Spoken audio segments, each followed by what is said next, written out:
difficult place. We did not know if we were going to continue. We did not know if we could continue this long-term, critically important work to support the people of Flint after the water crisis. So it has been several months of uncertainty. And then about a month ago or so, the lead department at the CDC got reinstated. Amazing. That incredible news. And so one of the first things they did back at work, literally working over the 4th of July weekend, was to make sure that these dollars got out the door and came to the city of Flint. So we are so grateful to be refunded. We also would not be in this place without the incredible support of our congressional leaders. And we're so lucky to have Congresswoman Rivet, who's here today. The Flint Registry began as an idea. It began almost exactly 10 years ago after we recognized that we had a population level crisis. The entire city of Flint was exposed to badness for over a year and a half. And we knew that we were going to have to do long-term work to support the people of Flint. This is called surveillance. This is what happens often after an environmental crisis. So we kind of conceived this idea of a registry in partnership with the Health Coalition, in partnership with the city of Flint, but we had no money. Eventually, the state of Michigan gave us a planning grant. Okay, keep thinking about it, keep working on it. We know it's really important to do this long-term surveillance, so here's a little planning grant. We knew that was not enough. So we advocated and we advocated. I spent many hours in Washington, D.C. With our amazing Office of Government Affairs at MSU, trying to get the resources to build this airplane, to build this dream of how we can support the people of Flint. I'm going to get the years wrong, in 2015, it was included in the WIN Act. Is it 2015? 2016, it was included in the WIN Act that passed Congress, which also had the money for the pipe replacements in Flint. So after about a year plus of advocacy, we got money for the Flint Registry. That money was sent over to CDC, and they said only MSU could apply for this money, which was a really big deal. They said, you're already on the ground, you've been working with the people of Flint, you've already started the planning of this incredible kind of effort to do this long-term surveillance. And that started the work of the registry. And since then, in a beautiful bipartisan way, the entire Michigan delegation has, and even folks from other states, have supported this longitudinal work of the Flint Registry. So where we are today is that we have built something that is unheard of. It is one of the largest exposure-based registries in the country. We have over 20,000 participants, but we didn't set out just to see how people were doing. We decided to do something else. We said, hey, let's see how people are doing, but then let's get them connected to resources, evidence-based, proven resources to make sure that we can improve public health. So this is actually a public health registry. It's not research, it's not just surveillance, it is about improving public health, which is what we set out to do. And you're gonna hear more about the impact of all that soon. So we are so excited and we are so grateful, but especially grateful to our legislators. And without further ado, I wanna introduce Congressman Rivet, who has quickly stepped into the shoes of former Congressman Kildee, who was a champion of this, and she has become an even greater champion of this program and is the driving force to making sure that we can continue this work. So, Congressman Rivet. Thank you. So, hello everyone. Thanks so much for being here. The Flint Registry is incredibly important, and it's not just an impactful program, but it's a model for the rest of the country. It's been around for almost a decade and has a lifeline for the people of Flint as the community continues to recover from the water crisis.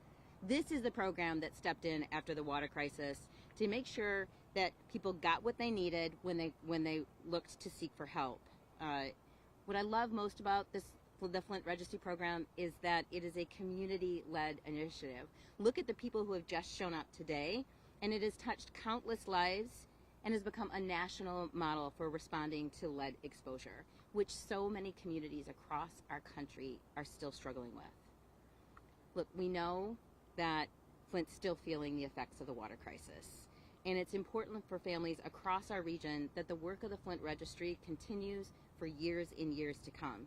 And so today, we're announcing officially that the advocacy from this community and a bipartisan coalition has secured another year of funding for the Flint Registry.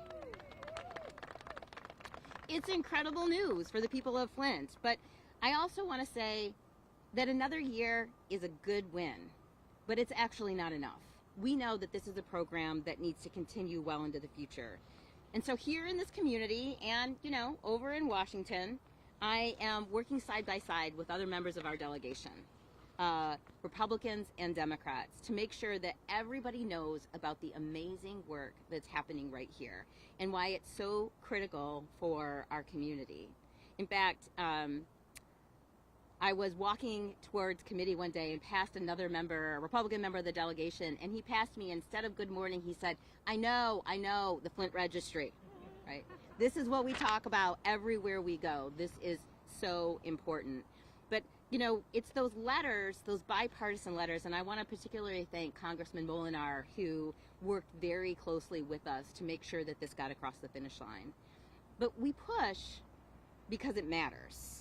And we will keep pushing to make sure that the registry gets funded and families get help year in and year out, because we will never forget what happened here. And we will always have Flint's back in Washington. I do want to also take a moment to acknowledge my predecessor, Dan Kildee, for his tremendously hard work to create the Flint Registry.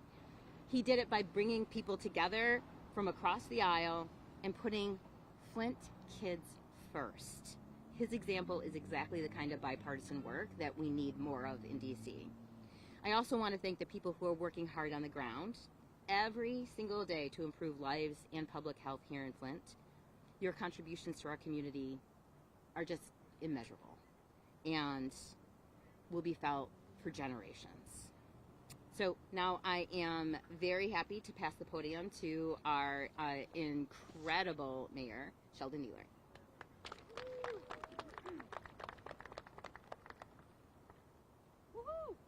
Good afternoon. Today is another fabulous day under God's watchful eye here in the city of Flint, and I want to definitely thank those who have put so much effort into making sure after 9 years this registry will continue into a decade and round out a decade. We all stood by and we witnessed what happened with the crisis of the water crisis. But also we have to recognize some portions of the collateral good. The collateral good is 9 years of a registry and pushing it forth to the 10th year.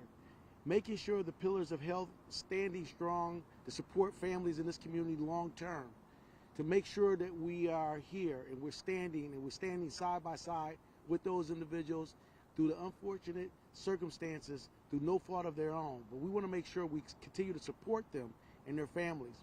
I want to thank our congressional delegation, and I want to thank our federal partners. I want to thank Dr. Mona and all those who are running the registry. Thanking all of our people that were on the ground, making sure that we can be able to support residents of this great community. But definitely, we look at financing. That is the fuel to be able to have great long-term support for families. We don't know what tomorrow brings, but definitely with the registry intact and in place, we can definitely put our seatbelt on that says that we're here and supporting these families. Prayer, planning, and partnership. My friends here today and all of you residents inside the city of Flint, just know that we're here. Thank you, Congresswoman Rivet, for being here. Thank you for your support and pushing this over the line for another decade. I love you, Dr. Mona. Don't tell State Representative Cynthia Neely I said it. But definitely, this is the arms of wraparound, and it's a wraparound services that we support our families in this community. Now I pass it on to my big little brother, my twin. Many people get us mistaken. Jim Ananek from the health community.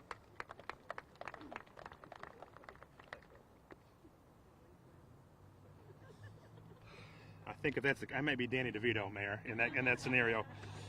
I want to thank everyone for being here. Thank Dr. Mona and her incredible team at MSU and the registry, and specifically Congresswoman McDonald Rivet for her tremendous advocacy. I've been next to her when she's advocated before, and it's just best to do what she asked for in the beginning because she's just going to keep asking, and I think that's great. I was just thinking this as I was talking to the mayor before I came up. Last Wednesday, we woke up and celebrated my son's 10th birthday, and I remember about 10 years ago in a few months, September, when I reconnected with Dr. Mona, and she had the data about what was going on after being abused and attacked by folks, and she had the data locked down. I talked to her about what can we do, and obviously many things happened since then, but she probably remembers this about me asking specifically about my own son and what damage could have been done, what should we be doing, the guilt I felt about maybe not protecting my own family. And I'm not here to say that the registry's role is to protect my son, but it's to protect all of Flint's sons and daughters. Not just now, and not just for the last 9 years, but for the next 9 and 10 years going forward, because we know that, especially when it comes to lead, it's not something that leaves your body. When you wake up and drink a glass of water in the morning or brush your teeth, it stays with you.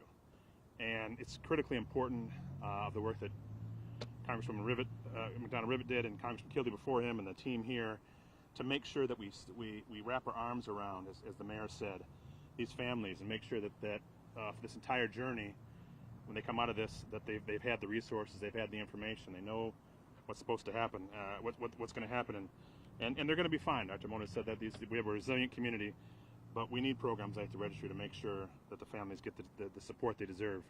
And again, I just want to thank everyone for being here and those that have been advocating so strongly. And as the CEO of the Greater Flint Health Coalition, we see on a daily basis the services that we provide to folks and the fear that families still have about what's happened to them and what's happening to their family. And I think it's critically important to have the registry renewed for another year, and knowing the Congresswoman, it's going to be renewed for many years going forward. And I think it's my job to kick it over to Dr. Nicole Jones and Amari. Is that right? Thank you.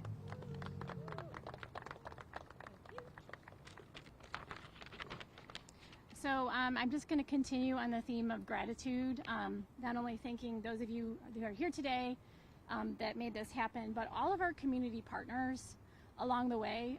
Something like this takes a community effort. Also want to thank our participants, the people who are willing to trust us and be part of this project, as well as our staff. Our staff worked so diligently not only to launch this registry, but to maintain it and really strengthen it over the last 8 years. And I also want to thank the CDC for their incredible support in supporting us over the last 8 years. So we always talk about community partnerships. I just want to give you a sample of what that means. There were over 1,200 individuals that were involved in the launch of this project. They might have done something simple like gave us guidance or direction, or they might have been part of an organization that was helping people enrolled. We also had 7 different organizations that were funded to help with this work. Some of them are here today, but I also want to recognize Genesee Health System, Genesee Health Plan, the Crim Fitness Foundation, Genesee Intermediate School Districts, who were part of the original group in funding and launching this registry. And because of this work, these partnerships, because of the residents who spoke up, this work has really been strengthened. We know that 50% of the people who enrolled in the registry, that's thousands of people, said they enrolled in the registry because they heard about it from a community partner or a community member.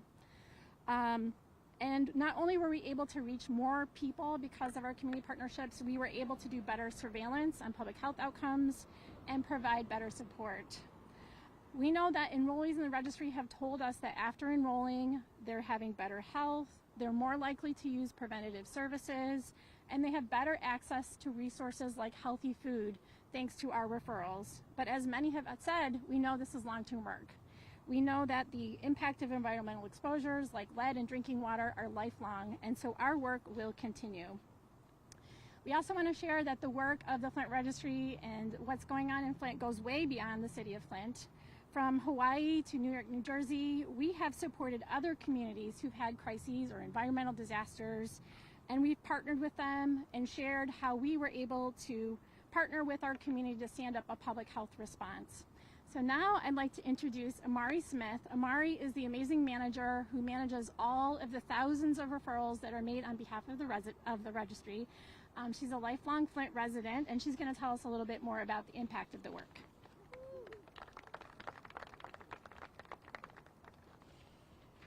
Thank you, Nicole, who is the director of the Flint Registry. I'm so very grateful and thankful for the opportunity to speak to you all today. As Nicole stated, my name is Amari Smith. I was born and raised in this great city, so the work that I do is really even more important working with the Flint Registry.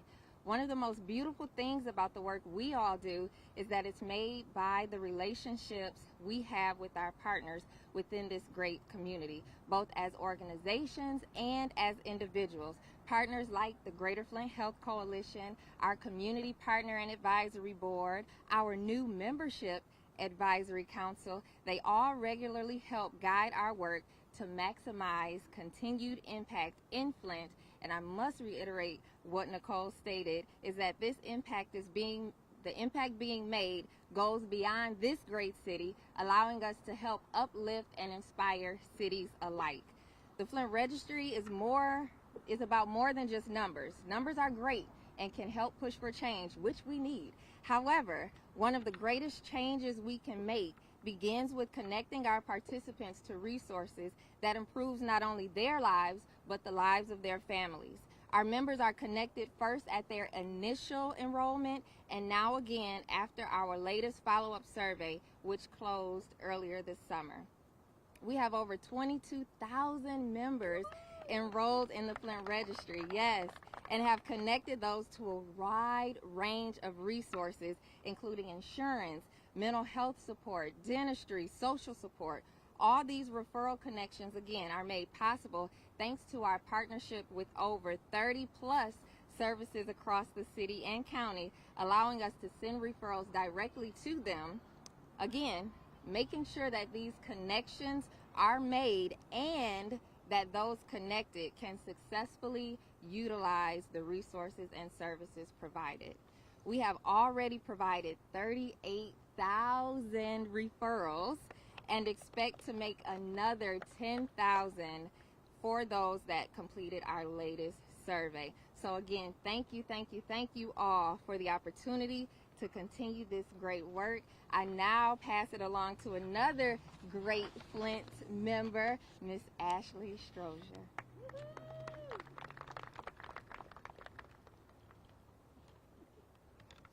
For a second, I didn't know who she was talking about. Good afternoon, everyone. My name is Ashley Strozier. Standing here today, I am a proud lifelong Flint resident, devoted wife, mother of 4, and I support the Flint Registry. Not only did I see the benefits from being referred to different services for my families during times when my children needed some extra help, but I've been able to refer many of our own community members here and families as well to the registry. From there, I had the opportunity to participate from being a part of the advisory council and the parent partners group, and my children participated in the youth advisory council as well.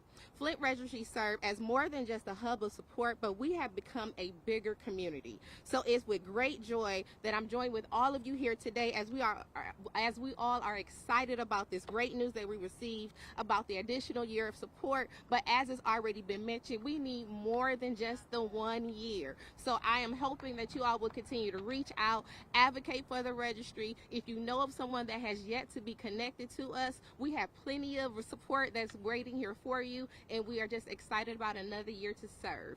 Thank you.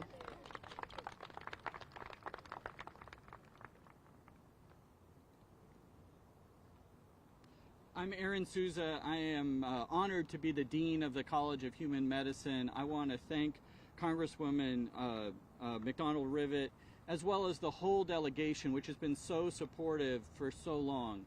And I want to recognize Trustee Dennis Deno, who's here representing Michigan State University's investment in Flint and our investment across the whole state, whether you're on the shore of Lake Superior or the banks of the Flint River or the banks of the Red Cedar. Michigan State is the premier land grant institution in the country and here to serve the people of this great state.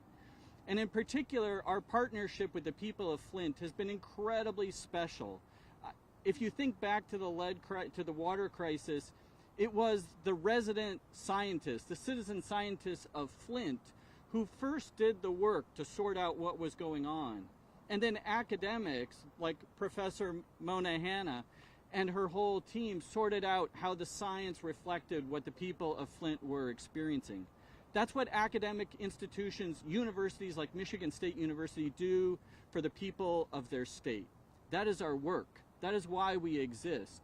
And that is why we are so happy for the normal event of governmental funding proceeding as it's supposed to do. This is a wonderful day because normality is what this represents, that we are doing our work, that we are here for the people of the city and the state. So thank you all to everybody who contributes to this great work. And thank you to Dr. Hannah and her wonderful team who have put in so much work. And now I throw it back to Dr. Hannah. Thank you. So I'm going to end with a little story, and then we're happy to take any questions from the media. So when we were planning the Flint Registry, it was all done, once again, hand in hand with the people of Flint. We made sure that we were going to be located in Flint. We spent a year plus planning, listening and listening and listening. And in one meeting with community members, we were talking about the word registry, and the word registry was really scary for people. Like, what does that mean? Does that mean people are going to follow me? Like, am I going to be on some sort of list? And then, like, what's the logo of the, like, what should the logo be? And, like, should there be maybe words under the registry to tell people what it is? So that kind of created the logo and the tagline of the Flint Registry. So under the word Flint Registry, we made sure it said, get connected, get supported, get counted. And that kind of, in a nutshell, is what the Flint Registry is. It's about getting people connected to services. It's about supporting them. And it's about making sure people are counted, making sure their voice is heard, making sure an entire population of voices is heard. And then we have this beautiful logo, and you can see it up on this tent. And this was a suggestion of a Flint resident when we were talking about what should the Flint Registry be. And the Flint resident said, well, maybe it should be the Sankofa bird. And I'm like, and I think Kenyatta, you were at this meeting, our director of community engagement at the time. And I'm like, well, what's the Sankofa bird? And it's this mythical bird from West Africa that is flying forward, yet looking back, and it's holding an egg in its mouth. And that, to me, really kind of symbolizes everything about the work that we're doing here. It is forward-driven. Everything we are doing in Flint Registry, and really everything that we are doing in this building, everything we are doing together as a community is about striving forward. Yet we're looking back. We will never ignore history. Too often we ignore history, be it good history or bad history, and we forget the injustices that got us to the places that we're at. So we will never forget our past. And we're holding that egg in the mouth. And this is my favorite part, because it's not about eating our young, it's about prioritizing children, right? It is about prioritizing our youngest people, and to make sure that we build this flying forward future that prioritizes our young. So I love the logo of the Flint Registry. I think is once again symbolic of all of our work here together. So thank you all for being here. It is a beautiful, joyful moment. We are happy to take any questions, and that can be directed to any of the folks that spoke. How much money are we talking about for this year? Sure, it's $4.8 million is the renewal. And that is a line item that is in the CDC budget. And how long do you see the registry continue? 5 years, 10 years, 20 years, 50 years? I mean, what are we looking at? Yeah, so it's a great question. How long do we anticipate the registry continuing? So how long does it take to see the effects of environmental health exposures? Or you guys, as me speaking a professor, so how long does it take? How long do we live with the effects of environmental health exposures? Decades, generations, right? So when you're exposed to something, be it even just a trauma of being part of a crisis or lead exposure, it takes years, decades, generations to manifest the consequences of that. And so the Flint Registry was built to do that longitudinal surveillance. We would love to be able to do this for at least 20 years, and we're approaching year 9. And just one last question for me, and I don't know, Congresswoman, if you want to also answer this. All this fight for 1 year extension of the funding that's less than $5 million, how frustrating is it that multi-trillion-dollar budget, you have to put up this much of a fight for this little money that's this important to the community? It is really frustrating. So I just read in the news the other day that a $20 billion grant was awarded to a defense contractor. 20 billion. Imagine what we could do in this community for 20 billion. Imagine what we would do as a society if we put our resources to prevention, to evidence-based interventions, to supporting children and families. So it is frustrating, but we will continue to fight to make sure that Flint and Flints everywhere have the resources they need. It's hard to follow that. Let me say this. You know, we do have a responsibility to look at every dollar, that every taxpayer dollar that goes invested and appropriated out of Congress. What's frustrating to me is that this is one of the many programs that ended up collateral damage of an unorganized process that just slashed and burned through the federal budget. And particularly when we've all accepted and just regarded as truth that the state and the federal government had a responsibility about what happened here during that water crisis. They had a part of it. And so, you know, when we are investing in the Flint Registry, that is a part of helping a community heal that was decimated without the participation of any of the residents. And that is something that I will fight for as long as I'm in Congress. But we also need to understand that the best investments of our tax dollars are ones that help our children grow, that help our children, that keep our community strong, and have our children grow up in safe areas with food in their bellies and roof over their heads. That is the best investment we can make as a country. And I would just say we've learned many lessons from Flint, and we've been able, a lot of our work as a community, a lot of the work of the Flint Registry is to make sure that we do not have future Flints. The Flint Registry was critical in getting the Infrastructure Act passed, to make sure that, you know, we invest in that primary prevention work of getting lead pipes out of the ground across the country. Billions of dollars were included in the Infrastructure Act thanks to our congressional leaders, so that we wouldn't have to have more crises like Flint, so that we wouldn't have to build more reactive registries after the fact. Thanks to, because of Flint, we now have a very strong lead and copper rule, based on what we did in Michigan, and that also prevents future things like this happening. So we can learn from this. We can, put into place good policies and put into place funding so that we do not have, future issues like this, so we don't continue to react to crises. Any other questions? Okay, thanks everybody. Thank you. Thank you. Thank you. We have gift bags. Can we do a big group photo? Yeah. Yeah? Maybe like out here? Sure. Hey everyone, can we get a big photo with everyone who's here?